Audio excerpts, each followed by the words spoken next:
ಎಲ್ರಿಗೂ ನಮಸ್ಕಾರ.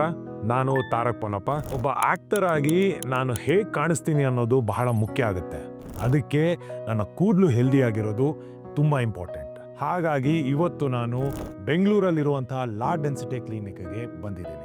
ಇಲ್ಲಿಗೆ ಬಂದು ಡಾಕ್ಟರ್ ಗಜಾನನ್ ಜಾಧವ್ ಅವರನ್ನ ಭೇಟಿ ಮಾಡಿದಾಗ ನನ್ನ ಕೆಲಸದಲ್ಲಿ heat styling, hectic shoots, stress ಇವೆಲ್ಲ ನನ್ನ ಕೂದಲನ್ನ ಹೇಗೆ ಡ್ಯಾಮೇಜ್ ಮಾಡ್ತಾ ಇದೆ ಮತ್ತು ಇದನ್ನ ಹೇಗೆ ತಡಿಬಹುದು ಅಂತ ಡೀಟೇಲ್ ಆಗಿ ತಿಳಿಸ್ಕೊಟ್ರು. ಅಂಡ್ ಅದು ಅಲ್ಲದೆ ಇದ್ರ ಜೊತೆಗೆ PRP ಟ್ರೀಟ್ಮೆಂಟ್ ತಗೊಂಡ್ರೆ ಬಹಳ ಒಳ್ಳೇದಾಗುತ್ತೆ ಅಂತ ಕೂಡ ಅವರೇ ಸಜೆಸ್ಟ್ ಮಾಡಿದ್ರು. ಈ PRP ಟ್ರೀಟ್ಮೆಂಟ್ ಅನ್ನ ತಗೊಳ್ಳೋದ್ರಿಂದ ಮುಂದೆ ಆಗುವಂತಹ ಹೇರ್ ಲಾಸ್, ಹೇರ್ ಥಿನ್ನಿಂಗ್ ಅಥವಾ ಬಾಲ್ಡ್ನೆಸ್ ಅನ್ನ ಈಗಲೇ ಹೇಗೆ ತಡಿಬಹುದು ಅಂತ ನನಗೆ ಚೆನ್ನಾಗಿ ಅರ್ಥ ಆಯ್ತು. ನಾನು ಇಲ್ಲಿಗೆ ಬಂದಾಗ ಲಾ ಡೆನ್ಸಿಟಿ ಕ್ಲಿನಿಕ್ ಅವರು ಕಳೆದ 10 ವರ್ಷದಿಂದ ಎಷ್ಟು ಎಥಿಕಲ್ ಆಗಿ ಟ್ರೀಟ್ಮೆಂಟ್ ಕೊಡ್ತಿದ್ದಾರೆ ಮತ್ತು ಎಷ್ಟು ಕಾಸ್ಟ್ ಫ್ರೆಂಡ್ಲಿ ಆಗಿ ಟ್ರೀಟ್ಮೆಂಟ್ ಕೊಡ್ತಿದ್ದಾರೆ ಅಂತ ತಿಳಿದು ಬಂತು. ಅವರು ಈ ಲೆಗಸಿನ ಇಲ್ಲವರೆಗೂ ಬೆಳೆಸ್ಕೊಂಡು ಬಂದಿರೋದನ್ನ ನೋಡಿ ಬಹಳ ಖುಷಿ ಕೂಡ ಆಗುತ್ತೆ. ನೀವು ನಿಮ್ಮ ಕೂದಲು ಮತ್ತೆ ನಿಮ್ಮ ಸ್ಕಿನ್ ಅನ್ನ ಟ್ರಾನ್ಸ್ಫಾರ್ಮ್ ಮಾಡಬೇಕು, ಎನ್ಹ್ಯಾನ್ಸ್ ಮಾಡಬೇಕು ಅಥವಾ ಮೇಂಟೈನ್ ಮಾಡಬೇಕು ಅನ್ನೋ ಹಾಗಿದ್ರೆ ನನ್ನ ಪ್ರಕಾರ ಈಗಲೇ ಬೆಂಗಳೂರಲ್ಲಿರುವಂತಹ ಲಾ ಡೆನ್ಸಿಟಿ ಕ್ಲಿನಿಕ್ಗೆ ಭೇಟಿ ಕೊಡಿ.